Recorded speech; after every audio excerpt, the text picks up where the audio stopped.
¿te ha gustado nuestro contenido? Si lo disfrutas y quieres invitarnos un café, por favor dale clic o copia el link que aparece en la descripción. Muchas gracias. A descubrir, siente como que, es decir, que iban a descubrir que realmente no es bueno, que solo fue un fraude, solo un accidente, y por supuesto es lo que dice, fue coincidencia, fue un accidente, la verdad no sé ni cómo lo hice. Hacen todo lo posible por huir de ese sentimiento de inferioridad y de no merecer las cosas. Estén muy alertas. La segunda manifestación adulta de la culpa es la autocrítica destructiva. Hay una línea de un gran poeta que dice, aquellos a quienes se les hace mal, hacen mal a su vez. Los niños a muy temprana edad, a veces a la edad de 2 o 3 años, comienzan a menospreciarse, se desgarran, hasta se golpean y se castigan físicamente si se les critica demasiado. Siempre dicen el equivalente de no valgo suficiente o no soy muy bueno, y se castigan a sí mismos. Y la crítica destructiva es un síntoma real de un sentimiento escondido de culpa e insuficiencia. El número 3 es que fácilmente manipuladas por la culpa, las personas pueden jalar sus cordones de culpa en forma muy simple. Realmente vemos que existen dos tipos de personas en el mundo, los lanzadores de culpa y los receptores de culpa. Invariablemente, estas personas se atraen mutuamente. Y por supuesto, el lanzador de culpa es la persona que se identifica con el padre que lanzó la culpa y el receptor es la persona que se identifica con el que atrapó la culpa. Pero los lanzadores y los receptores de culpa se unen, se equilibran perfectamente, se establecen y forman una nueva generación de lanzadores y receptores de culpa. Podemos decir que usted es fácilmente manipulado por la culpa porque ha estado muy bien condicionado. Su jefe puede tirar de su cordón de culpa, una persona en un autobús puede tirar de su cordón de culpa, una sobrecargo puede tirar de su cordón de culpa. Esté muy alerta a esto. La cuarta manifestación de culpa es que usted la usa. Usa la culpa y culpa a otro generosamente. ¿Por qué? Pues si ha funcionado en usted, la hará funcionar en ellos. Le parecerá que es un intercambio, un trato muy justo. Usa la culpa y la culpabilidad y se convierte en la base de sus relaciones con los demás. Cuando algo sale mal, les echa la culpa a ellos. Algo sale mal, culpa a alguien más. En cuanto hay un problema, busca a quién culpar. Un experimento muy interesante con la cámara escondida hace algunos años fue que hicieron una plancha de hielo y la pusieron en la acera sin que nadie los viera. No hacía mucho frío, pero lo hicieron y observaron cómo reaccionaban las personas cuando pasaban por ahí, cuando caminaban por ahí, llegaban a esa plancha de hielo, se desequilibraban y se resbalaban y lo primero que hacían era observar a la persona más cercana a ellos, enojados, verdaderamente furiosos. En otras palabras, buscaban a quién culpar. Y si no había nadie cerca de donde habían caído, se levantaban otra vez, miraban a su alrededor, no había nadie y entonces pateaban el piso, pateaban con fuerza y se iban. Nuestra tendencia natural cuando algo sale mal es buscar a alguien o algo a quien culpar, en especial si nos criaron con una culpa continua. Y la quinta manifestación es lo que llamamos lenguaje víctima. Ahora recuerden que hablamos sobre la ley de concentración. Dice lo que siembras cosecharás. También dice, si usas lenguaje de víctima, mantienes viva la culpa, la refuerzas, la edificas, la cultivas, la utilizas. El lenguaje víctima es lenguaje como no puedo, no puedo, no puedo. Cuando dice no puedo, no puedo, no puedo, envía un mensaje a su mente subconsciente y la mente subconsciente comprende que está inhabilitado, que no tiene control, que es una víctima. Y cuando desea poder hacer algo, su mente subconsciente retroalimenta su mensaje y dice no puedes, no puedes. Y lo segundo que dice es tengo que, y otra vez no tengo control, no estoy a cargo. Pero existe otra expresión del lenguaje víctima que debemos evitar, y es esta, trataré. Trataré, sea lo que sea, trataré. ¿Qué significan las palabras trataré? Pues déjenme decirles qué significan. Significan voy a fracasar y lo digo anticipadamente para que no me vengan con represalias. En otras palabras, dice trataré de llegar a tiempo, pero lo que está diciendo es tal vez llegue tarde y no pueden reclamarme porque dije que trataría. Cuando una persona dice trataré, está disculpando su fracaso por anticipado. Si fuera al doctor y el doctor lo examinara, lo auscultara y le dijera, pues está en pésimas condiciones, tendremos que intervenir, debemos llevarlo al hospital ahora mismo, me sorprende que haya llegado aquí, usted dirá, bueno, doctor, espero que haga un buen trabajo. Y él dice, trataré. Si él dice eso, usted seguramente buscará otro médico. O si va a un abogado. Lo culpan de algo y va a un abogado y le presenta su caso y dice, oiga, va a defenderme y él dice, trataré. ¿Qué está diciendo? Está diciendo, escuche, he estudiado el caso y por lo que veo no hay mucha esperanza, pero lo tomaré de todos modos. Trataré son los que tratan de conseguir que les pague por anticipado. Otro juego de palabras que no debe usar. Por cierto, con respecto a trataré, lo que debe decir es lo haré o no lo haré. No trataré. Si alguna vez en nuestro negocio tenemos un negocio muy activo, si llamamos a alguien y le pedimos alguna cosa o algún trabajo y dice trataré de conseguirlo para el viernes o trataré de terminarlo a tiempo, al instante sabemos que lo que quiere decir es que quiere sentirse libre, no comprometerse. Así que nunca dejamos que nadie se vaya con un trataré. Debe ser hecho o no y queremos obtener una seguridad. Si hace falta, nosotros lo hacemos. Cuando dicen trataré, lo que están haciendo es que se están lavando las manos. Esté alerta. La otra palabra es desearía. Dicen que un deseo es una esperanza o una meta sin energía detrás. Desearía. ¿Qué significa un deseo? Desearía significa que que me gustaría tener algo, pero sé que nunca lo podré tener. Cuando dice desearía bajar de peso, ¿qué significa? Las palabras no dichas son, pero sé que no puedo. Porque no por las excusas que tiene y el metabolismo que tiene y los problemas, etcétera. Siempre hay razones por qué debe salir, etcétera. Desearía dejar de fumar, desearía estar en forma. Desearía, desearía, desearía. Cuando usa la palabra desearía, le muestra al subconsciente que esto es algo que no cree que le sea posible lograr o adquirir. Entonces el subconsciente descarta completamente esto como meta y no le da energía, ni motivación, ni impulso, ni deseo de lograrlo. Así que esté muy alerta al lenguaje víctima. Esté alerta a la expresión sí, pero. O lo haría, sí, pero. Alguien le dice, haga esto, y usted dice, sí, pero. La palabra pero, por cierto, es el gran borrador. Si una persona le dice, podría incrementar sus ingresos o incrementar su rendimiento, ser una persona mejor o más feliz o bajar de peso o lo que sea, no importa, y usted dice, sí, pero, lo que está diciendo es que está borrando toda la aseveración que ha dicho antes. Manda un mensaje a su subconsciente que dice, no hay posibilidad y no hace esfuerzo, no otorga energía, no ejerce capacidad alguna hacia el logro de esa meta. Y las personas que han sido criadas con culpa tienen 5 cualidades o 5 manifestaciones de adultos. Una es que se sienten inferiores, se sienten inadecuadas, sienten que no merecen que les pasen cosas buenas. Estén muy alertas a eso. El número 2, se autocompadecen continuamente, usan la autocrítica destructiva. El número 3, usan la culpa y la culpabilidad en ellos y en otros. El número 4, son manipuladas por la culpa y número 5, usan lenguaje víctima. Así que, ¿cómo nos deshacemos de la culpa? ¿No es sorprendente cómo se aclara esto? Este pizarrón, todo se borra. Tengo una varita mágica cuando me voy a sentar al escritorio. Entonces, ¿cómo nos deshacemos de la culpa? Para deshacerse de la culpa,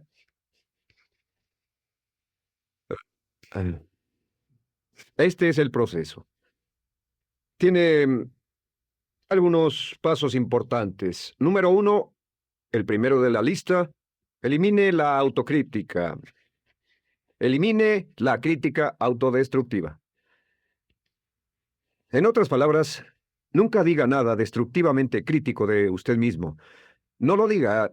Esta es la regla básica. El subconsciente acepta lo que diga usted como cierto, como un mandato.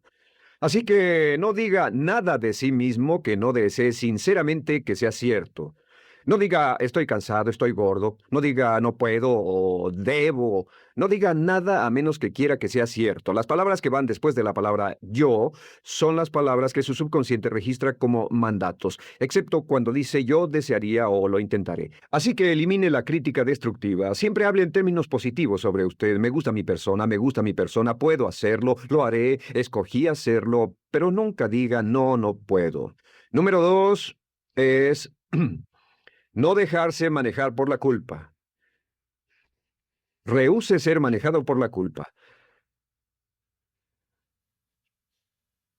Porque cada vez que le permita a alguien que lo manipule por la culpa, ¿sabe qué pasa? Refuerza y hace más poderoso el efecto de la influencia de la culpa en su vida. Cuando yo crecí, debo decir que yo crecí en una familia que estaba muy influenciada por la religión negativa. Realmente mi madre, Dios la bendiga, tenía un cinturón negro en el pecado e hizo un trabajo verdaderamente soberbio en ello. Y yo tardé en sobreponerme. Cuando me casé con Bárbara, Ella también venía del mismo tipo de familia y recapacitamos. Hay una hermosa respuesta cuando uno de los dos caía de nuevo en los viejos patrones. Decía, no tratas de hacerme sentir culpable, ¿o sí? No tratas de hacerme sentir culpable, ¿o sí? Solo diga, no tratas de hacerme sentir culpable, ¿o sí? Y no deje que las personas lo manipulen usando la culpa. El número 3, no use la culpa o la culpabilidad y anuncie que no va a usarla. Ah, no la use en otras personas y permita que sus hijos o su cónyuge digan lo mismo. No tratas de hacerme sentir culpable, ¿o sí? Repítalo una y otra vez. Y si la otra persona le dice eso es lo que trato, contéstele no va a funcionar. Y no funcionará. Es que la culpa solo funciona mientras usted no sepa que está siendo usada en usted. El número 4 es lo que llamamos la ley del perdón.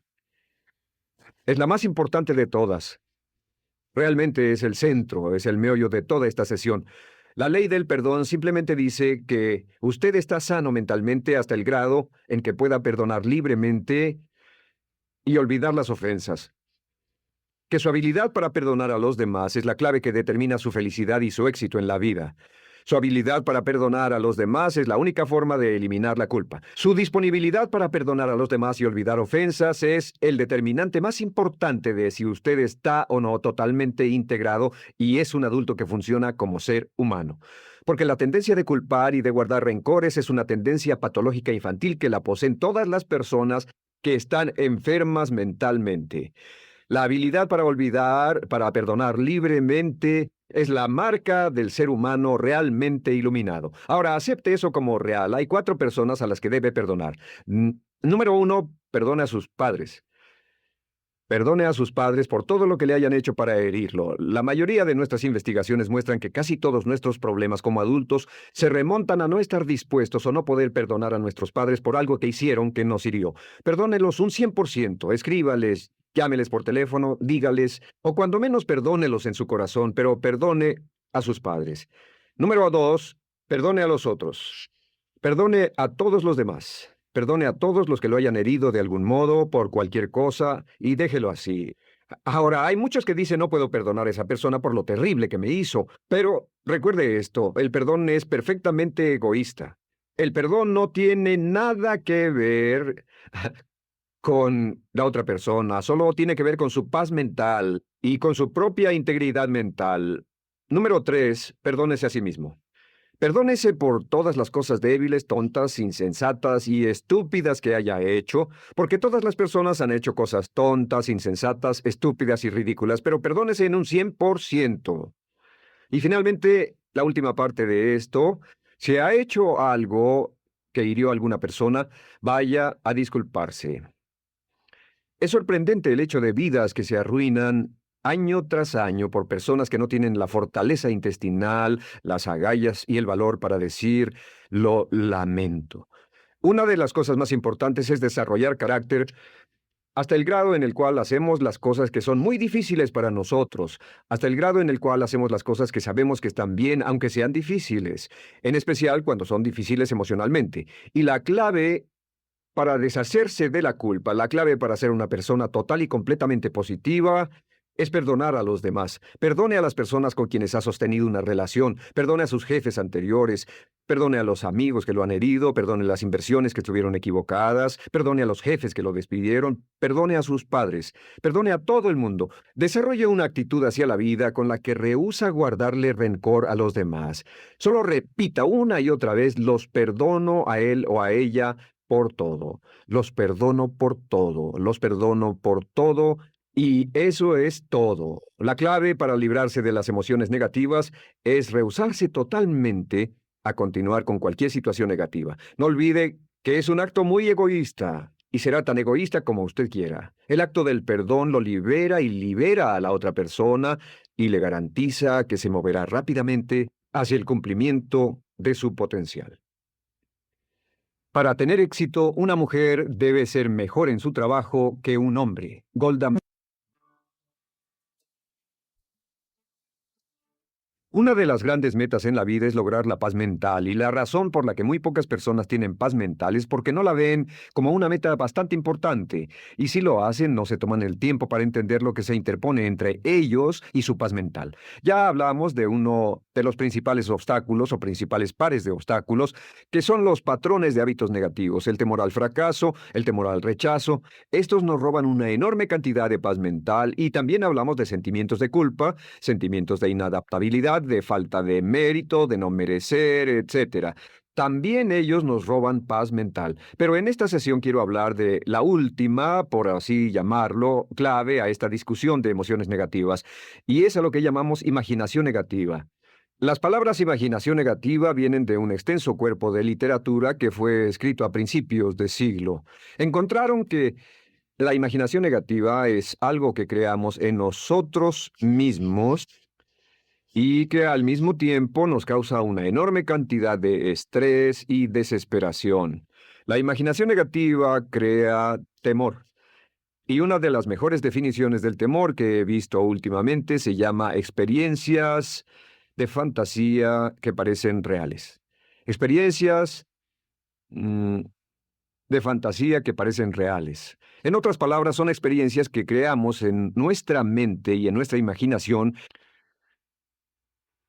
y vivimos con ellas. Y entre más vivimos con ellas, más reales se vuelven. Tengo 3 hijos y si los dejo ver una película de miedo, aunque insistan en verla, comienzan a pensar que hay criaturas monstruosas bajo su cama, en sus alcobas, etc. Son las experiencias de fantasía que se vuelven reales. Y una vez, con el pequeño Michael, no pudimos lograr que durmiera en su alcoba porque estaba convencido de que había monstruos ahí. ¿A qué llamo imaginación negativa? Lo traduzco como preocupación. La preocupación es una forma sostenida de temor causada por la indecisión. La preocupación es una forma sostenida de temor causada por la indecisión. ¿Eso qué significa? Significa que cuando tomamos decisiones, nos deshacemos de la preocupación. Hace algunos años se hizo un estudio donde muchas personas fueron estudiadas y se les preguntó de qué se preocupaban en ese momento. Por las respuestas vieron que esto es de lo que las personas se preocupan. Un 40% de las preocupaciones que las personas tenían era por cosas que nunca pasaron. Se dieron cuenta de que las cosas por las que estaban preocupadas nunca pasarían. Iban a llegar tarde o iban a perder sus trabajos o no iban a funcionar bien en una relación. La siguiente cifra, 30%, eran cosas que habían ocurrido en el pasado, que ya habían pasado y no podía hacerse nada al respecto. 12% de las preocupaciones eran por la salud. En la mayoría de los casos, preocupaciones innecesarias. Pensaban que tenían un dolor, una enfermedad, un sufrimiento o algo más que no resultó ser verdad. El 10% de las cosas que les preocupaban eran triviales. Les preocupaba tener morralla para el parquímetro o si alguien les telefonearía o no. Preocupaciones realmente irrelevantes. Solo un 8% de las preocupaciones eran por algo sustancial, y de ese 8%, la mitad, o el 4%, estaban totalmente fuera del control de la persona. Estaban preocupados por saber si la China Roja invadiría Vietnam del Norte y cosas similares. De todos modos, la persona no podía hacer nada. Básicamente, la investigación muestra que casi un 96% de todo lo que nos preocupa o más es irrelevante. Nunca pasó, no vale la pena preocuparse por ello. ¿De dónde viene la preocupación? Pues viene de una mentalidad de preocupación. Si fue criado en una familia donde su madre o su padre eran preocupones, usted tal vez también sea otro preocupón. Es una respuesta condicionada. Los veía preocuparse y quiere ser como ellos porque eran las personas más importantes en su mundo, así que se preocupa también. Y conozco a niños de 4 o 5 años que son muy preocupones. Y ellos y sus padres se sientan juntos y se preocupan aunque no hay nada por qué hacerlo. Pero son las experiencias de fantasía que se vuelven reales. Nuestra labor es eliminar la preocupación y voy a darle 2 o 3 ideas simples que puede usar. Número 1, que es una de las más populares de todas, simplemente es esto: viva un día a la vez. Viva un día a la vez. No se preocupe por lo que pueda pasar mañana. No se preocupe por lo que pueda pasar dentro de un año o dentro de 6 meses. Solo haga lo mejor que pueda ahora. Hay una hermosa frase de Teddy Roosevelt. Dijo algo que significaba esto: haz lo que puedas, donde estés, con lo que tienes, y no te preocupes por el resto. Haz lo que puedas, donde estés, con lo que tienes y no te preocupes por el resto. La clave número 2 para tratar con las preocupaciones, y yo tengo un enorme número de retos que enfrento en mi vida empresarial, y es llegar a los hechos. Esto es muy importante, llegar a los hechos. No los hechos aparentes, no los hechos rápidos, no los hechos que parecen obvios, sino entender los hechos reales. Tomar el tiempo para examinar una situación y descubrir cuál es la verdad real de la misma. He descubierto que la mayoría de las situaciones de preocupación se evaporan si hay suficientes hechos. Si oye que alguien ha hecho algo o no, si oye sobre un cambio en su negocio, en su vida personal o un cambio en una de sus relaciones, averigüe, llame a esa persona, descubra de la fuente correcta la respuesta y a menudo descubrirá que los hechos eliminan la preocupación. La mayoría de las personas que se preocupan son las que prefieren preocuparse que tomar el tiempo para preguntar y averiguar qué es lo que ocurre exactamente. Pregunte, investigue, lea, haga su tarea, consiga los hechos. Uno de los requisitos más importantes, por cierto, para su éxito en los negocios o en alguna otra cosa, en cualquier otro campo, es consiga los hechos que necesita para que sus respuestas sean exactas y actualizadas. El tercer método se llama el destructor de preocupaciones. Destructor de preocupaciones es una expresión que inventó uno de nuestros graduados. Dijo que esta expresión literalmente salvó su negocio y salvó su salud mental. Es una de las técnicas más simples, se lo juro, es dinamita. Consiste en 4 pasos. Bien, paso número 1. Si tiene usted algo en mente, defínalo claramente por escrito. Defínalo claramente por escrito. Siéntese, tome tiempo para escribirlo y dígase de qué estoy preocupado exactamente. Siéntese y escríbalo. Estoy preocupado por esto y describa la situación exactamente como la ve. En medicina dicen que un diagnóstico exacto equivale a un 50% de la cura. El diagnóstico exacto, definirlo claramente por escrito, es un 50% de la cura. Y un punto importante aquí es que a veces cuando parece tener un problema abrumador, tiene más de un problema, tiene una situación llamada enjambre. Tenemos 1, 2, 3, 4 problemas juntos. Si los define claramente por escrito, puede escribirlos 1, 2, 3, 4. Hay varios pequeños problemas juntos que le preocupan. A veces, si elimina usted una de esas dificultades, el resto se evapora. A veces un problema de un grupo de problemas es la clave y lo demás es irrelevante. Esté alerta a eso y defínalo por escrito. El número 2 es una vez que lo defina claramente, esta es la clave, determine el peor desenlace posible. Determine el peor desenlace posible. En otras palabras, pregúntese, ¿cuál es la peor cosa que podría pasar como resultado de esa situación? Piénselo bien, si pasara lo peor que podría ser, determine el peor desenlace posible. Una cosa interesante pasa aquí. Descubrimos que en la preocupación no estamos preocupados ni estresados por un evento. El evento no nos preocupa. Lo que nos preocupa es la anticipación de ese evento y la resistencia que ponemos psicológicamente deseando, esperando, orando que no llegue ese evento. Si determinamos cuál puede ser el peor desenlace posible y dice que lo peor que podría pasar es esto, y lo concretamos y lo ponemos por escrito, descubrimos algo notable. Su preocupación desaparece. Parece evaporarse en cuanto definimos el peor desenlace posible, y es que el estrés viene de no querer enfrentar lo que podría pasar. Hablaremos más tarde de esto, pero es el fenómeno psicológico de la negación. Lo negamos, no queremos enfrentarlo. Si tiene una inversión y la inversión cada día está peor, debe decirse a sí mismo qué es lo peor que podría pasar con esta inversión, y lo peor es que puede perderlo todo.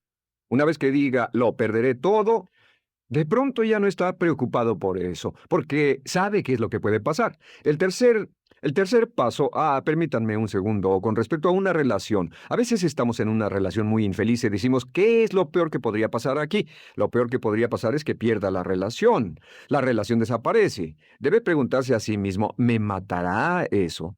¿Moriré al perder la inversión? ¿Moriré al perder el trabajo? ¿Me matará el perder la relación? La respuesta, por supuesto, es no. Uno se recupera de casi cualquier cosa.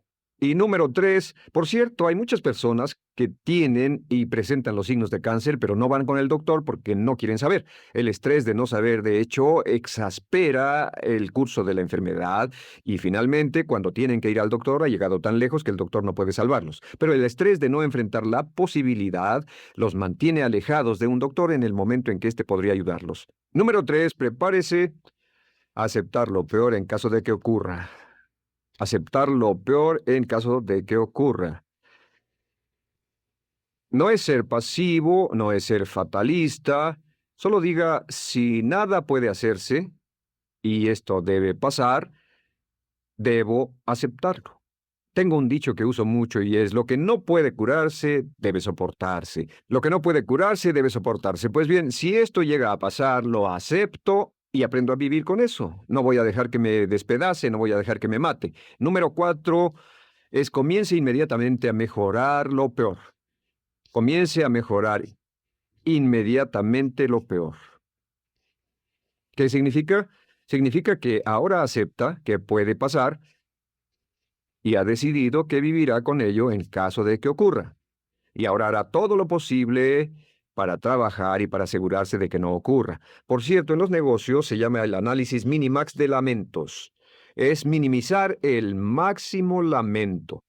En otras palabras, es decir, ¿qué es lo peor que puede pasar y cómo puedo minimizar el máximo lamento?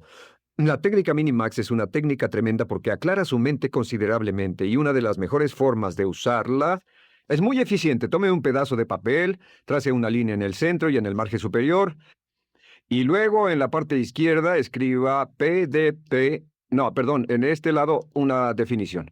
Una definición clara de lo que lo está molestando. En este lado escribe PDP, peor desenlace posible, y después escribe 1, estoy preocupado por esto, y lo escribe, y acá lo peor que puede pasar es esto. 2, estoy preocupado por esto, lo peor que puede pasar es esto, y así. Usted verá que cada vez que haga esto, el problema se evapora, y la mayoría, por supuesto no toda, la mayoría del estrés o la desesperación desaparece, su mente se aclara, y con una mente clara puede enfrentarlo en forma efectiva. Ahora, el punto final con respecto a toda esta idea de preocupación e imaginación negativa es: ¿cuál es el antídoto? ¿Cuál es el antídoto de la preocupación? ¿Cuál cree que sea? Pues simplemente esto, es actuar con un propósito. El único antídoto de la preocupación es actuar con propósito. Todo lo que lo lleve al extremo donde pueda actuar con un propósito, donde se pueda mover con firmeza. Como Shakespeare dice, si usas los brazos contra el mar de problemas, al hacerlo acabas con ellos. Cualquier cosa que lo lleve a actuar firmemente y con un propósito, eliminará la preocupación. ¿Por qué? Por lo que llamamos la ley de sustitución. No puede estar pensando en un problema o en una situación y pensando y actuando a propósito para resolverla y preocupándose por ella al mismo tiempo. La preocupación casi siempre surge cuando se tiene demasiado tiempo en las manos. Es una forma de establecimiento negativo de metas. ¿Recuerda que hablamos de la ley de la concentración? Dice que lo que siembra, cosechará. Pues cuando tiene una situación que le preocupa, ¿qué se encuentra haciendo?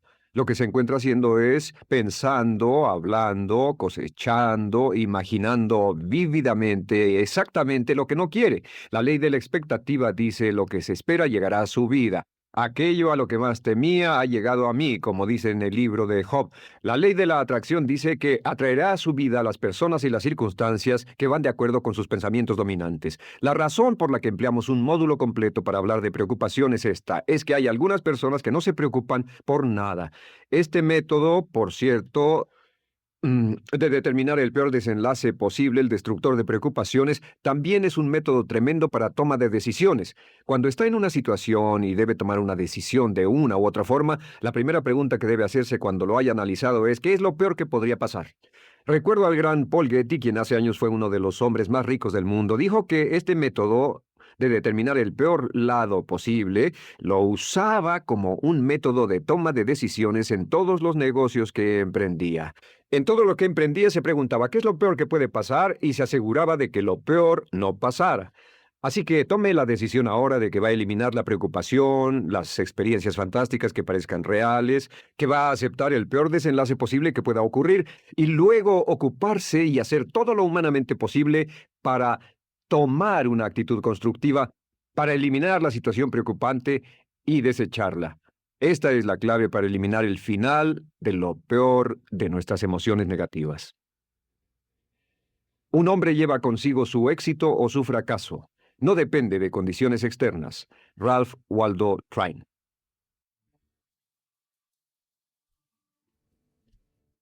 Todo lo que es o llegará a ser es resultado de lo que está ocurriendo dentro de su mente. Este es el concepto más imponente que haya descubierto, que cualquier persona haya descubierto. Puede cambiar en forma dramática. ¿Te ha gustado nuestro contenido? Si lo disfrutas y quieres invitarnos un café, por favor dale clic o copia el link que aparece en la descripción. Muchas gracias.